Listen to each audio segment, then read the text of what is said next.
Welcome to History Talk, the podcast that brings together a panel of experts to discuss current events in historical perspective. I'm your host, Jessica Blissit. And I'm your other host, Brenna Miller. Many people around the world are familiar with the now iconic image of the Korean peninsula. Taken at night from space, the image shows South Korea's cities and towns alight throughout the country, while the north is virtually cloaked in darkness. This image has become a symbol of the stark differences between the two countries' developments and outlooks, and the perception that many Americans have of the isolation, secretiveness, and hostility of the so-called Hermit Kingdom. But what does the world look like from North Korea's perspective? Today we're here with three historians to explore how, when, and why North Korea seems to have diverged so much from the rest of the world, and to try to understand and figure out what the world looks like from inside the Hermit Kingdom. From Otterbein University, we have Deborah Solomon, an assistant professor of history and political science, specializing in Japanese colonization of Korea. Hi, it's great to be here. From Ohio State University, we have Mitchell Lerner, an associate professor specializing in U.S.-Korean relations and director of the Institute for Korean Studies. Thanks for having me. And finally, we also have Youngbae Hwang, a lecturer at The Ohio State University in International Studies Department and a faculty member in Korean Studies who focuses on East Asia. Thank you for having me. Thanks for joining us today. First off, let's talk about the impression that many Americans have of North Korea. Why is North Korea nicknamed the Hermit Kingdom, and how long has it had this reputation? Is it accurate? Well, actually, the nickname the Hermit Kingdom really predates the division of Korea along the 38th parallel in 1945. So that the first known instance of it being called the Hermit Kingdom is in a Western book that talked about it as Korea in general as a hermit kingdom in the early 1880s. Yeah, it's really, actually, I think, kind of ironic. We have this image of North Korea as the Hermit Kingdom, and yet the name actually refers to Korea going back hundreds of years. And without going through Korean history, it's a name that's really born out of a number of invasions and wars in the 1500s and the 1600s, conflict they have with Japan, with the Manchus, that really, along with some nationalist values and a unique sort of Confucian heritage in the country, that really creates a nation that divides itself, that withdraws from the rest of the world, particularly as the West is starting to expand in East Asia in the 1800s. And the real irony is now that the country's been divided, we think of North Korea as the Hermit Kingdom rather than recognizing that this is part of the long historical tradition of the country itself. And the irony is that North Korea is really not a Hermit Kingdom. They certainly are closed off to some extent to the West, and they've made it pretty clear that they don't welcome Western involvement. But they're actually fairly well involved in the world. There are roughly 50,000 North Korean workers who are scattered around the world, working in China, working in Russia. They have ties and they have diplomatic recognition with any number of countries. And if you look back over the years of the Cold War, it's off and on sometimes, but they had good relations with Cuba, with East Germany, with Albania. So they're really not the Hermit Kingdom that we think of in the West. And it's really that's a name that would have been much better applied a couple centuries ago when it was one nation, and really not in today's vernacular. The one of the historical explanation about the nickname Hermit Kingdom, I think it originated from the Western diplomat when they visit or scout around East Asia in 19th century and 18th century. But it's actually between 1392 and 1910, there's a dynasty called Chosun Dynasty or Lee Dynasty. It's actually the longest single surname dynasty in the history of human civilization. The Chosun Dynasty has that kind of reputation. So if you have 500 years old, a kingdom with single surname, E, and from the outside perspective, is a kingdom of hermit. This idea that North Korea is somehow more hermetically sealed from the outside world than the rest of the peninsula is historically not something that we see. Today, the country has a reputation, though, of being very difficult, especially for Westerners, as you mentioned, to get information from. So how do scholars and journalists learn about North Korea today? I would say that is probably the biggest problem with trying to study North Korea today is how unreliable all of the sources of information are, how limited and really narrow they are, and how difficult it is to get a well-balanced and well-rounded picture. Yeah, the question of how we get sources is a difficult one, and a lot of what we know about North Korea comes from defector testimony. And there's thousands of defectors from North Korea that have settled in the South or elsewhere, but there's always questions about their reliability, so we use those with some caution. There's other sources, especially in the electronic age. There's growing numbers of satellite images that we use to decipher, particularly if you work in sort of national security, as I do. We use satellites that we over the north so we can detect when they're moving prison populations, when they're closing one of their Kwanlisos, one of their political prison camps. We use them to monitor the Yongbyon nuclear facility. So to some extent, we can use technology.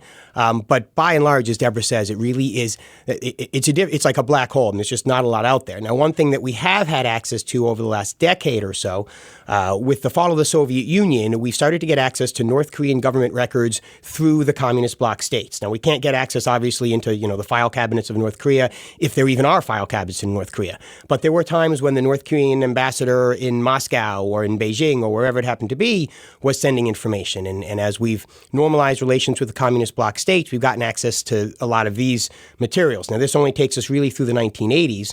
But there's a scholarly project based in Washington that really uses these materials to draw lessons from the past, but also to apply them a little bit to understanding what motivates North Korea, what its values are, and then apply those lessons to contemporary society.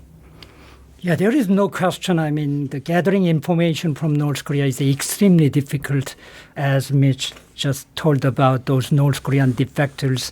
Now we have probably more than 50,000 North Korean defectors all around the world. There's probably 30,000, more than 30,000 in South Korea. So it's always one of the best information and you get is from human intelligence. Before those level of information gathering, it's very difficult to have those information from North Korea because North Korea is an extremely homogeneous country in terms of linguistically, in terms of ethnically. 99.9% of North Korea is homogeneous. So it's a mission impossible. It's impossible to infiltrate inside North Korea and gathering information if you are outside. So the limit of human intelligence is probably the biggest barrier to understand North Korea. And I believe that's exactly the reason why North Korea can just disguise themselves as a hermit kingdom or country of mystery, so the people can guess about their behavior. Because when your country is that poor, that desperate, surrounded by all those great powers, with famine and starvation, all kinds of negative things going on, you try to camouflage yourself with that kind of image and limit information. So we can guess. So they hope we can miss. So they can maximize their gains out of our miscalculation. Perhaps that homogeneity also helps explain our next question. We tend to think of North Korea as largely static, but it's gone through at least 3 generations of leadership since the 1950s. What do we know about how life inside North Korea has changed through these transitions and how the leadership's internal logic has changed? Is there an evolution we can discern? I would say that there are definitely a lot of different internal changes and a lot of evolution that's gone on in North Korea. And certainly the leadership transition in late 2011, early 2012 was something that was really closely watched. And there were a lot of predictions that North Korea would open up more or become a more engaged country with Western nations and other things like that. And really the opposite seems to be happening, at least in relation to the West, where there really seems to be a kind of hunkering down and a tightening of the borders. I know that refugees to South Korea have really dropped since 2012, for example, and other things like that. So there's really been a ratcheting up of security and kind of isolation in North Korea. For people in North Korea, for 3 generations of dictatorship, it's just a piece of cake for them because they have a 500 years old dynasty experience between 1392 and 1910. There's a 28 kings, and all those kings have last name Lee. So they have only 3 Kims in past 70 years or something like that. So for them, the leadership, the duration of political control is nothing new. They just so natural. When you talk about many North Korean defectors, their complaint is mostly about economics or social or cultural conditions. They seldom complain about those political issues. And many North Korean defectors themselves want to be classified as economic refugee, not political refugee, because for them, it's nothing new. It's only 3 generations. Come on, we have 27 generations of single surname dynasty. I generally agree with Deborah, but with a little bit of a qualification, and that is that I think this probably falls under the heading of the more things change, the more they stay the same. There have been a lot of superficial changes, and Deborah acknowledges that. And I know when Kim Jong-un came to power, and I was one of the people who was optimistic that maybe there would be changes going on. Instead, the changes have been cosmetic, and the place remains pretty much a repressed police state, as she said. Now, there's maybe one change that I think I've seen over the course of these 3 sort of tyrannical police states. And the biggest one for me is that Kim Il-sung, the founder and the first president, I feel like looking back at the historical records, he had somewhat of an ideological hold on the people. He had created a cult of personality that really dwarfs almost anything we've seen in the modern era. And there's generally a sense, I think, in the 60s and the 70s that Kim Jong-il was something special, that the nation was something special, that we had to behave in certain ways in accordance with the precepts of the Kim family, because this is ideologically the way we're trained. Understand, this is a society where back in the 60s, people had to walk around with a button on their lapel shirt and jacket all the time that was a picture of Kim Il-sung.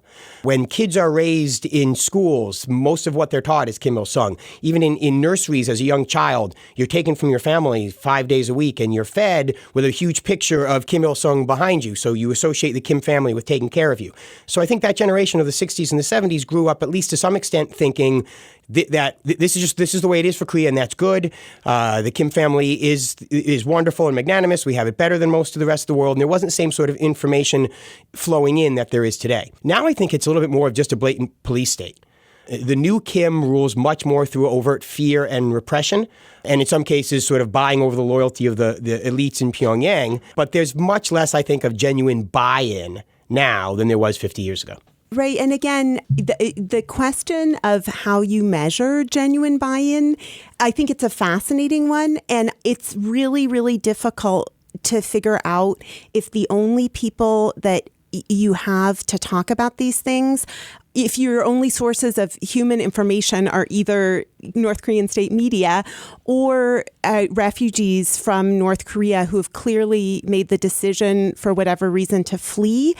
And one thing that I think is really interesting about the refugee population is that they tend to be from the most marginalized parts of North Korea. And I've heard that something like 70% of them are female. It's something that it's often women in very poor regions that are escaping out of sheer desperation.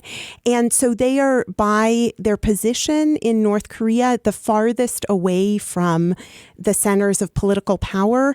And on the one hand, they have really meaningful things to say about their experiences, even as those are problematic. And on the other hand, those are obviously not normative representations of how North Koreans feel about what's going on inside the regime. To kind of continue on this idea of what it's like inside North Korea, so much of what we know, as you guys have mentioned, has been kind of from the outside looking in or from people on the margins of society who have kind of left. So what do we know about Pyongyang's view of the rest of the world? Has this view changed over time, and what is its relationship, especially with its neighbors? I definitely think that North Korean international relations is a really, really fascinating subject, and it's really an area in which we see a whole range of different tactics over time and really unusual kinds of strategies to try to get hard currency into the country and other things like that. And so it really is a very, very fascinating and unique kind of international relations with the rest of the world. I just think the most interesting relationship, and here's an example of where history can maybe inform current policy in a way that it usually is not, that's a relationship with China. Whenever there's a crisis in North Korea, our policymakers and our media tends to rush and say it's China's problem, China's got to control them.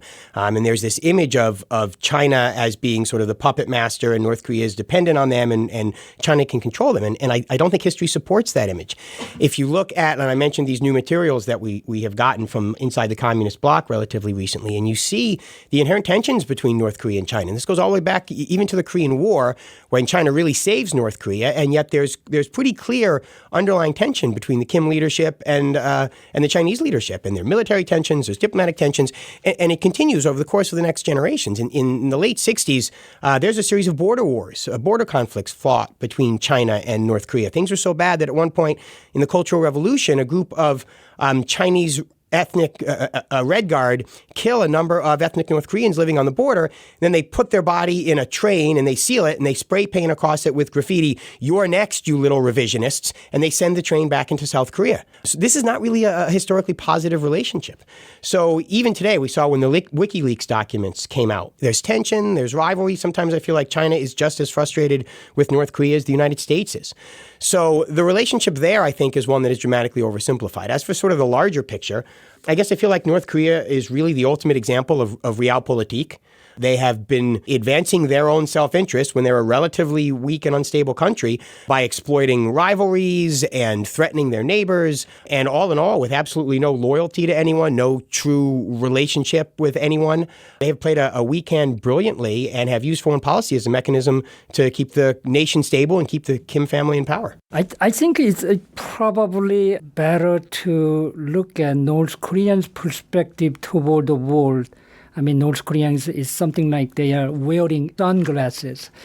So currently, in 21st century, after all, the second generation of their dictatorship, now is the third generation.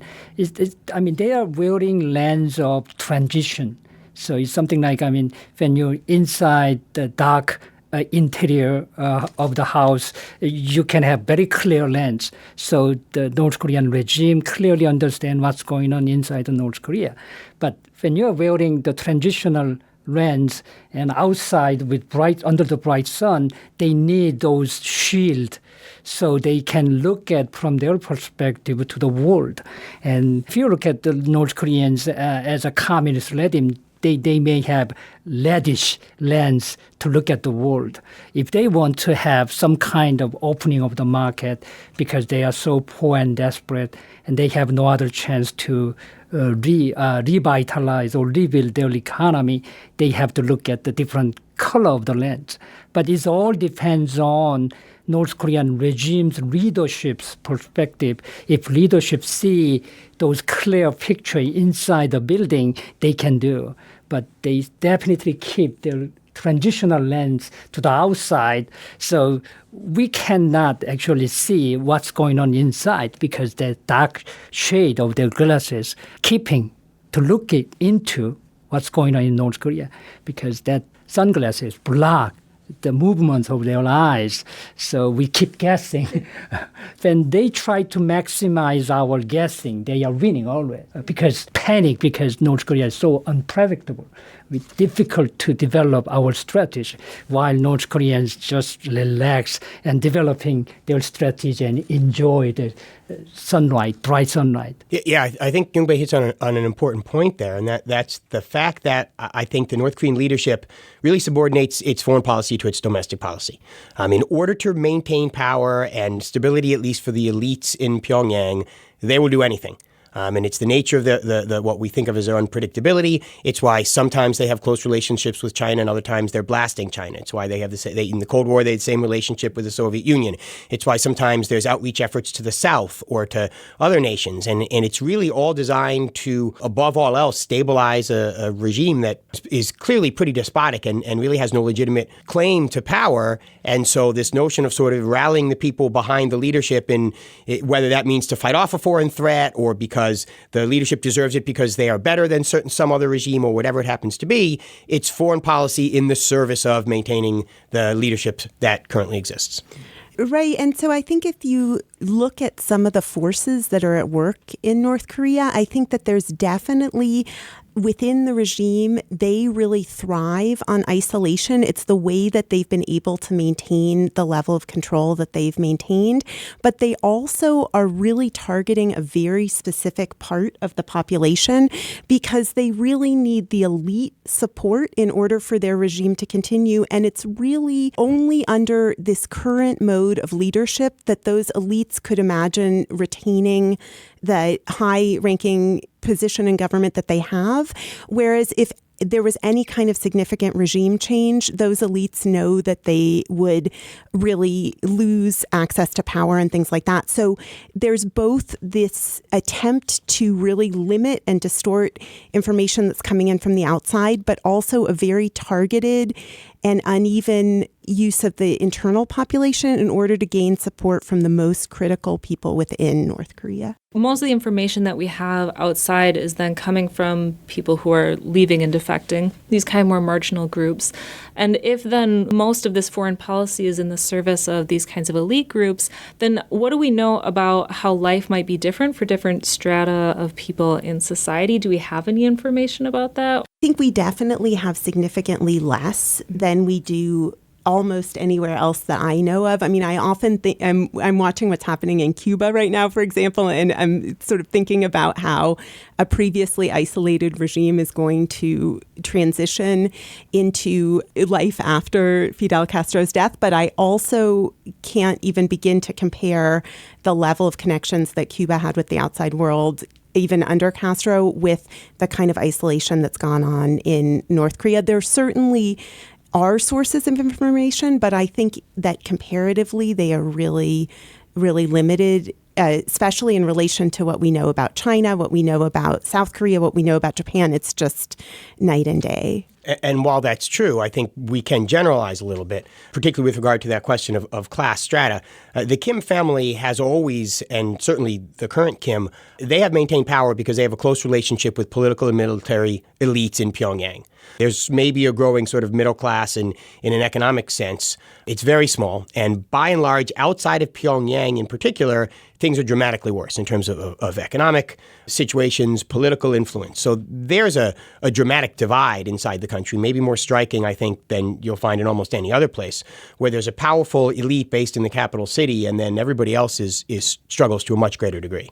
Right, definitely. And this gives you a sense of some of the difficulty of gaining information about North Korea, but the fact that everything that we do have supports this vision of stratification. One thing that scholars have been working on recently is measuring the strength of pixels of light coming out of North Korea with the assumption that the more light, the more resources an area has. And it certainly appears that the tighter sanctions are visited upon North Korea, the more they concentrate their wealth and resources in very specific areas that are suggestive of the political and military elite. And they're really channeling resources away from the people that are the most vulnerable in society. Right. And so this is it's a whole other conversation, but the question of whether or not sanctions work. Right. And North Korea is heavily sanctioned all the time. And there may be some who think that's good policy. I don't necessarily think so. And largely it's because the Kim family has never shown any reluctance to let pretty much 90% of the population starve to death. And as long as that elite is happy, and they have enough going on in black market trade and nuclear weapons and opium trade and everything else, counterfeiting, that they're bringing enough money to keep that elite population stable. So the sanctions that go up are hitting the outskirts of the nation in a way that's really not going to affect the political situation.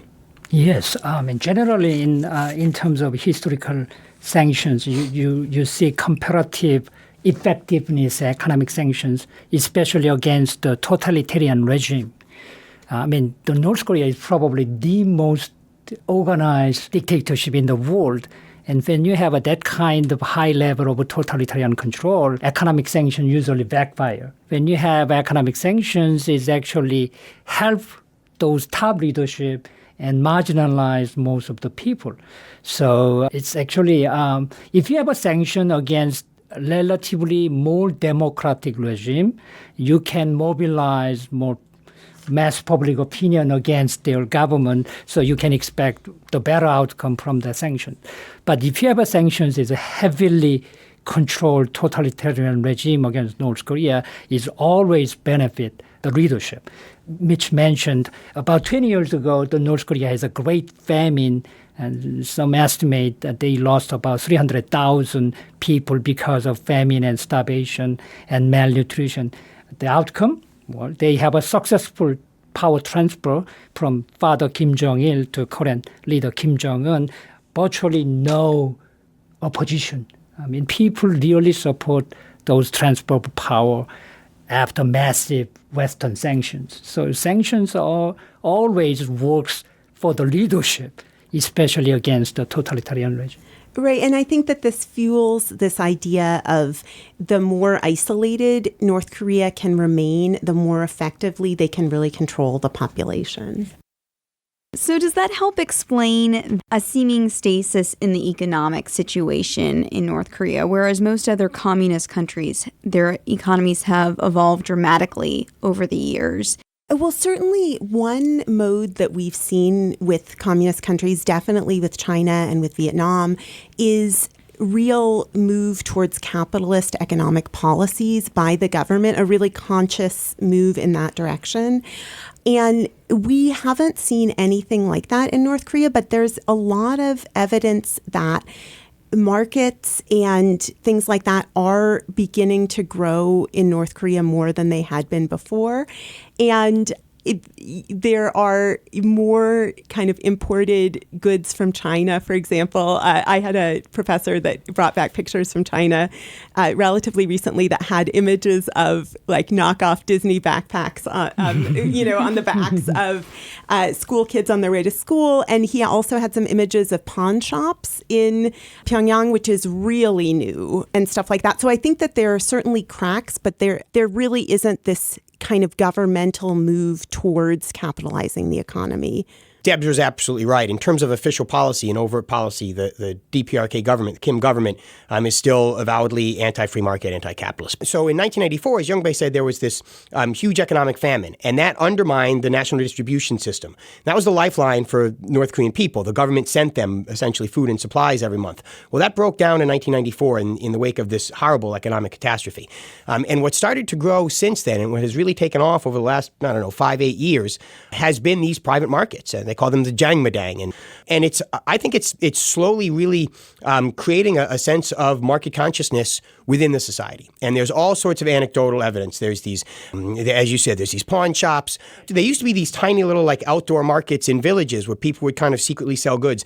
Now they're like established centers. It's like a big warehouse where you go. And even though the government doesn't acknowledge it officially, it actually plays a role in regulating it. So state officials will sell you like a vendor pass that you need. It's really bribes, but you have to bribe them to get a vendor pass to go in and sell things. It's also undermining the extent to which this younger generation sort of looks up to the government as their great provider and protector. And so there's all sorts of stories about this younger generation. There's many of them who have defected have written in the New York Times and books and the Washington Post about how their heroes are no longer the Kim family. They're people who are bringing money into society. And then the way that the government kind of gets tied into all of this is that in order to start one of these private businesses, you need currency. You need hard currency. And you get that from someone who has connections, which usually means someone who's part of the government. So we're getting the emergence of this kind of middle-class money lending element that has ties to the government, in some cases is the government because they're the only ones with money. And then, of course, they have a vested interest in being paid back, which means they have a vested interest in making sure these private markets survive. So even though on the surface, North Korea remains this sort of, Stalinist backwards, semi-communist dictatorship, there's a lot of signs underneath that the market is emerging and may have some influence. Right. And I think definitely the famines really accelerated that process. And I think we can really see the mid-1990s as a turning point in that phenomenon. So what have U.S.-North Korean relations been like since the Korean War in general, if we can sort of offer a summary? And any... I can spend a couple hours on this, or I can do it in a sentence and say North Korean-U.S. relations have always really been awful. Right? I mean, you probably want more than that, but to the extent that there is historical consistency in any international relationship, that's it. And I mean, there's times when it's better and it's worse. In the late 60s, we have what we sometimes call the Second Korean War, where there were some real hostilities between the two sides. In 1994, in a case that most Americans don't know, we almost went to war with them again. The Clinton administration was literally hours from approving a military strike on the Yongbyon nuclear plant. Like I said earlier, the more things change, the more they stay the same. It's been a relationship that has been marked by hostility and rivalry and war in one case and lots of close to wars in the other. And I don't see any sign that things are changing in the immediate future. And without, again, going into too much detail about sort of internal motivation inside the North, I think I would simply argue that the Kim family wants it that way, almost needs it to be that way. And it's the classic sort of communist dictator strategy, which is to dismiss your own shortcomings by pointing a finger of blame at the capitalist West. So no matter how bad things are inside North Korea, the Kim family has always said, A, it's because of the United States, and B, we need to prepare for that next invasion, just like they did in 1950.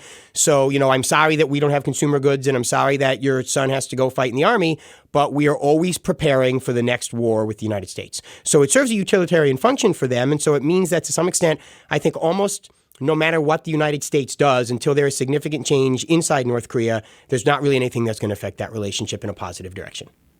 And that's really reflected, I think, if you look at images of North Korean propaganda over time. One of the things that stays really consistent is the ways in which the American military and the Japanese military are portrayed within these images. It really clearly and explicitly harkens back to the Japanese soldiers of World War II or the American soldiers of the Korean War. So they're clearly continually referencing the colonial period. They're continually referencing the Korean War as these moments of victimization that they have to prepare to really be ready to resist not repeating in the future. I believe one thing is very clear in terms of U.S. foreign policy against North Korea. North Koreans' policy against the United States has been very consistent. They want diplomatic normalization, and they want some kind of guarantee of United States, South Korea, or Japan, any allies, the U.S. allies, not to invade into North Korea. So their top concern is always their security, survival of the regime. So they want non-aggression pact with the United States, the security guarantee. So that has been consistent from the North Korea 7 years strong. The problem of the United States is United States never, ever has a consistent message towards North Korea. Administration after administration, especially United States, all those kind of democratic elections, and you have different types of administration, and we have all kinds of different voices against North Korea, but North Korea always have a single one, very coordinated voice, which is their strength and our failure. And I also think about sort of the way that we report on North Korean foreign policy, for example, is that you get these waves of new reporters that are assigned to North Korea, and they see all of these extreme tactics and all of this different stuff, and they sort of initially report with this level of shock and this level of real sensationalism. And then usually by the time they've sort of acclimated to the various cycles of different types of North Korean modes of international engagement, they get replaced with another wave of reporters and media experts. So it's really everybody, and that happens again with administrations as well. Every new administration has a moment of reckoning with North Korea, but then, they have made really different decisions about how to proceed. And so I do think that it's really important to see how even the state of crisis that we're always hearing about is actually a really consistent one. And it's really the change in how it's being communicated that maintains it.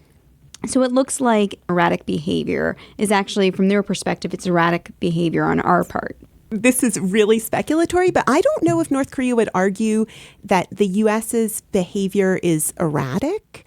I think that the North Korean regime is really skilled at finding pressure points, and that's how they've been able to garner the level of attention and the level of aid that they have. Yeah, I think you're right, though, in looking at it from the other perspective, which is that America is quick to fall into this this trap of erratic behavior, right? And we think of Kim as crazy, and I mean, there's all the jokes. There's a famous Onion headline that I sometimes use in class, and it says, Kim Jong-un worried that he's not crazy enough to run the country the way his father and grandfather did. And it's this really simplistic sort of, we in the West, and you can see from policymakers all the time. The regime is crazy. The regime, who can understand them? And the reality is their message has been pretty consistent. And it's just the United States has a tendency to look at these dramatic, showy, the kind of things that Deborah's maybe referring to. You take this really cursory, superficial look, and it can be unusual and unexpected. And the rhetoric is, sea of fire, and we're going to attack and destroy, and the whole work. You have to kind of go beneath that, and you see that there's actually some rationality to it, but you've got to move beyond the surface to make that connection. I think the ultimate question is change is coming in North Korea, but always the question is when. It's something like any kind of prediction over North Korea is very risky. North Korea has been very consistent against the world. Our problem is we do not have any kind of coordinated approach against North Korea. From United States, from Japan, Korea, China, we all have divided approach against North Korea. But we all must agree we got to change North Korea. And that's what's missing. The stronger we are, actually, we have more diverse approach, and they have very consistent response. We will wrap it up on that note. Thank you so much to our three panelists. Deborah Solomon, an assistant professor of history and political science at Otterbein University. Thank you so much for having me. Mitchell Lerner, associate professor at Ohio State University. Thanks. And Youngbae Hwang, a lecturer at Ohio State University in the International Studies Department and a faculty member in Korean Studies. Great pleasure. Thanks, everyone. This episode of History Talk Podcast was brought to you by Origins, Current Events and Historical Perspective, an online publication of the Public History Initiative of the Goldberg Center and the History Department at The Ohio State University in Columbus and Miami University in Oxford, Ohio. Our main editors are Steve Kahn and Nicholas Breifogel. Our executive producer is David Staley. Our audio and technical advisor is Paul Kotheimer. Our audio producers and hosts are Brenna Miller and Jessica Blissit. Song and band information can be found on our website. You can find our podcast and more on our website at origins.osu.edu, on iTunes, and on SoundCloud. And as always, you can find us on Twitter and Facebook. Thanks for listening.